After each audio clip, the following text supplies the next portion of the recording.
The Cowboys will likely be without Donovan Ezaraku until training camp. Last year's second-round pick had surgery to repair a hip labrum injury that he played through last season, and that's why, Bobby, he didn't get that sack total for your bald head. Oily hips. That was supposed to be a big thing for him. And if they're oily hips, if they're not oily, if they're not smooth, please tell me that that's not the exact scouting term. People use it, yeah. It doesn't get used nearly as often anymore. But if things were a little rusty in there, then I don't think that I can be held responsible. Got to oil up them hips, baby. Got to.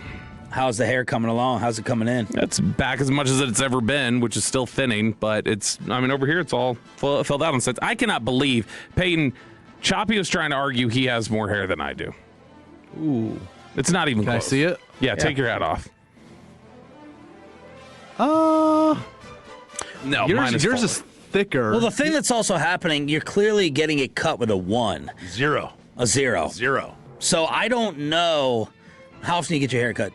3 weeks, 2 weeks? Well, 2, 3, probably 3 weeks. Sarah gets on me. She wants it more. She wants it cut every week, which I could do. I have no problem doing that. I mean, just have her. Let's do it by myself. Yeah, have her do it with a 0 or a 1. I could do that. So if you didn't cut it for a month, how much would you get to Bobby's length? Because Bobby right now clearly has more. Yeah, I would get to his length. He's fuller. Yeah, I would get to head. I think he thins out further towards the back than I do. I have 2. I have two bald spots. Yeah, 2 bald spots in the back. Yeah, 2. I have one low. Hey, you can't really see because it's shaved down, but you know what I mean? It's kind of red or something. Red? Oh, I don't know. I don't know. Anyway, could be sun. Donovan, that's probably what it is. Donovan Ezaraku likely out until training camp, according to John Machota. And then, Bobby, your theory about Tyler Smith, we didn't have enough time to get to it, sounded like it was true during the course of the season. You kept saying, something's got to be wrong. Something's got to be off with Tyler Smith. He's not being his usual dominant self. He had the cleanup surgery on his right knee after the Pro Bowl, supposedly going to be 100% ready for the offseason program. Dealt with the issue during the season, dressing but not playing against the Jets. Yeah, it just he never looked right after he popped up on the injury report for that Jets game. And I remember that was just everybody was certain there was no talk like he wasn't going to play. And then when all of a sudden we roll into the Jets game and it's like, oh, nope, he's not available. Then it was like, okay, this kind of popped up out of nowhere and they were able to keep this quiet. And then as it kind of lingered and you saw him playing throughout the year, it was just like it doesn't look like him completely. And so makes a ton of sense, and it makes a ton of sense that Donovan Ezaraku would be hurt because definitely would have gotten 6 sacks otherwise. Bobby Belt had 5 questions he wanted to get answered as our Cowboys insider at the Combine in Indianapolis. Let's see if they got answered. Yeah, we'll kick these around, and you guys weigh in on what your sense of this is after we've left Indy from some of the things that you heard. Number 1 was how likely is a George Pickens extension? That was the thing that we were trying to figure out when we walked in there. I'll just quickly go around the room. Sean, how likely, if you're going to give percentage chance at this point, that he gets a long-term extension done this offseason? I mean, I don't think we got any. Well, you may have gotten a little bit of the intel when you left us at the cigar lounge for the bat phone. Based upon that, I'll say it's a 35 to 40% chance that an extension gets done. Chop. I was going to say 40, but he took that, so I'll say 55%. I think your initial inclination and the one you went with is correct. I've got it about 40%. I think now is off-season count as once they get to camp, it's no longer off-season anymore? Just get something done this year. Yeah. The deal shouldn't be that tough unless the Cowboys, when you look at the numbers, see, this is the problem with dealing with David Parameters for the deal already. The parameters are there when you try to slot in the wide receiver deals. This is, I think Hagelin said 32. To me, they say 34, right there with your buddy CeeDee Lamb. You guys are broskies. You're even.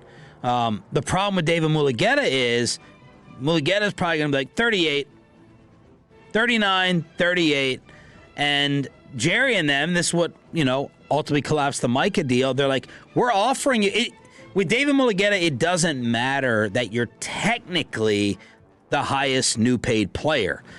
we're going to top TJ Watt by $1. That used to matter for a lot of people. They're like, yes, I got the new crown. It'll get passed one day. Mulugeta's like, no, we're going to beat it by 4. We're going to beat it by 5. He did with Micah. He doesn't have as strong a case here with Pickens. If they don't move off of, if they said 40, right, which I know Mike Fisher swears Mike Florio told us that is supposed to be 40, that's just where he said the market was at. If they don't move off of 40, then let's go ahead and talk about serious trade. If it's going to cost us that deep into our season or off season, because I'm not going to sit here and let people make the argument that George Pickens should get $40 million. When I sit here at 32 to 34, okay, fine. I mean, right now he's at 27.3 or whatever with the tag, so it's also just easy for the Cowboys to look and go, well, why would we pay even 33 yet? Because I'm not going to play half your season, that's why. Well, I mean, then you're not going to get paid next offseason either, because there's a lot of questions about you already. And if you are so petty that you can't take $27 million let me get the market. And let me get the market, and I guarantee you someone will give me 30, 33, 34. To me, if you got to market this year, you sit out half the year, you go to market next year, you're not getting that. And so you just end up costing yourself money. Why not? Because you're not going to get that. People have already got questions about you. They know the business of it. But I disagree with you on that. They know the business of it. I disagree with you on that. But show us who you are. Show us like what kind of it. Not and just I did. Not as a player. I showed you my all-pro self. Not as a player. And we're doing the negotiation, the argument here. Show us who you are in the locker room. Show us who you are as a teammate. They all love me. Show us who you are. Here's my press clippings. Here's all the quotes. They're raving about me. Your quarterback is in love with me. Yeah, the quarterback's not in love with you after you missed 8 weeks.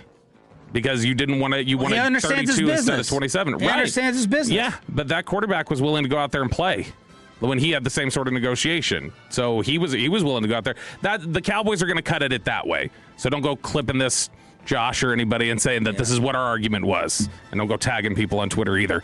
But that's hey, Josh does a nice job. I know. They do a nice job. Let's just not like Twitter tail. I think he knows how to text us before sending something out. So, no, I think that ultimately this should settle in. Did you come out of it more the same or less optimistic out of the combine, talking about GP's extension? Little less optimistic. But I mean, not that I don't think that it can't. More based off of Pickens or Cowboys? Yeah, what's the issue? I think that it's... If I said why, what's the why? Because I think the Cowboys have a tendency to get a little cute in negotiations, and that works in some respects. It works on some... in some negotiation circles. This one, I don't think it's going to. So if they play with it a little bit, again, it's a little bit like they ran into this years ago with Randy Gregory, where they told Randy, like, hey, you're a leader. You're going to be our top priority here in 6 weeks when you hit free agency. And then he hit free agency, and it was, Randy, I don't know that you can sustain things away from us. You're very dependent on us. You're such a high risk. Same sort of thing. They're talking to George Pickens a certain way during the season, and then when they get into negotiation time, they start going, man, you're kind of a risk. I know we said that we trusted you, but you are still a liability for us. No Micah lessons learned 1 year later? I think they view it as completely different. I think, honestly, George's side would view it as different than Micah's. But if they want to... If they want to talk a certain way leading up to the offseason, and then they sit down in those negotiation rooms and they talk differently, I just think that sort of inconsistency publicly versus privately could cause problems. What do you think the Cowboys' first number will be, and what they're willing to pay? What they be willing to sign off First on? number would be, I would guess, 31. Oh, so you don't think they'll start at the tag? They'll start at next year's tag? No, they'll combine the tags, and then they'll average them out. Okay. And then to settle, ultimately, like their real number? 34, 35, something like that. And then Mulugeta? I think they could get down to 34, 35. It's just how painful are you going to make that process? Yeah. Like on both sides, how much are you going to get into standoff mode? I think that last year I felt like with the Micah negotiation, there were just so many. Ian said it with us last week. There were so many things that happened along the way that just never got misunderstandings and discussions that were had that just never got cleaned up because they stopped talking. That was a different way. I think they're going to talk. I think they're going to be more proactive on this one. It's just going to be functionally a little different. Now we're going to find out if the negotiating tactics themselves, instead of just silence, are too painful. I do think that 40% is still not a nothing chance. They very well could get something done. I'm going to be the one to predict that something does get done, because I think they will act a little bit differently in tone, in respect level. I think, and I know this could come back to haunt me with the Tolos on the fan text, that the Joneses will learn a little bit of a Micah lesson. And they're already doing it with the agent, at least. Jerry on the bus. I don't have any issues with David Mulugeta. I'm paraphrasing here from Nick Harris's quotes. Called Mulugeta accomplished, and that he plans on working with him. Says the team will be aggressive in free agency. They are. That's already a little bit different than who? What's his name? What's his name? Yeah, I don't know. Yeah. Just took us 1 year to learn his name. They are. It's if something gets done, like you're talking about, I think it's going to have to be the Cowboys changing the way they do things, though. Oh, yeah. Because if they do things the way they've done things typically, I think that's what puts it at 40%, because they've got to show that they're doing it differently, which they're doing a lot of things differently at this point this offseason, it feels like. They got ahead on Javonte. The Christian Parker hire was different. And then number 2 on this list is bust the budget talk for real. I think it depends on your definition. Right, I think most fans think when they say bust the budget, depends on what your definition of the word is. Right, there you go. When they say when people say, my assumption is when somebody says I'm going to bust the budget, that means I'm going to go get free agents that were not on my team last year. Agreed. I think the Cowboys look at it like, oh, but free agents are free agents, whether they're on our team or not. Again, do you think that Jerry learned from the all-in stuff? Like, my next slogan, when I suggest to the fan base, I'm going to spend big, I'm not going to get all cute and tell you how you all confused it and got it wrong. That would be my second Cowboy lesson, that I'm going to, like an idiot, put faith in that they're going to apply differently. So, yes, they are going to spend a decent amount. They are, if you look at the positions they really need right now, edge rusher, linebacker, corner, safety. I think they come away with a top 2 player at one of those spots. A top 2 free agent. Okay. I think they come away with one of the 2 best free agents at least one of the spots. And maybe they come away with, hey, we got a top 5 corner, we got a top 2 edge rusher, we got, like, it may mix itself up a little bit like that, but I think you're going to know names that they sign. Yeah, if they sign a top 3 corner on the market, a top 4, and a top 3 D end, and a Minka Fitzpatrick, I will count that as bust the budget. I'll be thrilled. We said it a little bit earlier. If they sign Jalen Watson at corner and Brian Cook at safety, a lot of people may go, who? Like, a lot of more casual fans may say, who is that? And they may be frustrated. Like, I thought you were going to bust the budget. Well, that's considered the top corner and the top safety on the market. So there's still got to be a little bit of an adjustment of to what the market is and who's out there. Let me ask you this.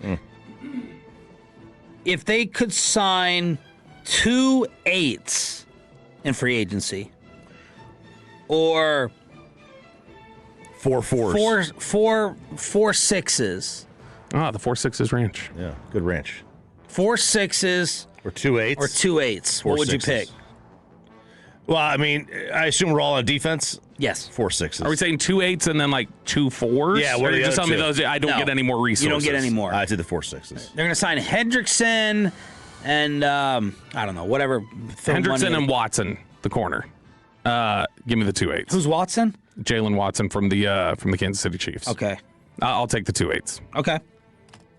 I just wanted to see what you do. If you're telling me I get 2 8s and then 2 first-round picks on defense too, that's 4 potential impact players. Yeah, I mean, I'm looking. I didn't think of it like that. I thought like the 4 6s were an addition, because the 4 6s are an addition to 2 first-round picks. Sure, who could be 8s? Yeah, and that's better depth, and your depth was decimated last year. Let's finish up the combine lessons at 8:00 here on your home of the Dallas Cowboys. It's DFW Sports Station 105.3 The Fan. And speaking of, we had this conversation. I was in the minority. Jerry said directly opposite on the bus. When you talk about the 2 first-round players, how immediate of an impact are they going to be? Is this team in a win-now mode with the windows, or is it, hey, man, Draft the player who in 3 years is going to be the best one. I'm fine with the longer-term approach. Jerry Jones said no projects. We can't redshirt second-round pick. We don't have a second-round pick to begin with, but if we got one, we can't redshirt those guys this year. We've got to go. Answers, that's part of an example of your question. We got to go this year. We got to have it out there, and we got to be working it this year. This staff we put together. One thing I like about them is they're straining at the bits, and this old stuff of looking ahead at a career years and years in advance. They're too young for that. They're looking at yesterday and thinking about tomorrow's eternity. I like it. How about that? No more projects. No more second-round studies for R.J. Choppy to do on Jalen Smith and Randy Gregory, Kelvin Joseph, and everyone else. Not just that, injury guys. So, not that we have a second-round pick. Revel, I think part of that is a discussion about Revel. Yes. Who Jerry had massive expectations for. Could not stop referencing him enough during interviews when we were leading up to him being available. And I think he felt like, I don't have time to wait on that again this year. We can't. Yeah, well, that was their fault. No, it is. Yeah. But touch the stove, fine. They've touched it 8 times. If they've learned after 8 times touching the stove, cool.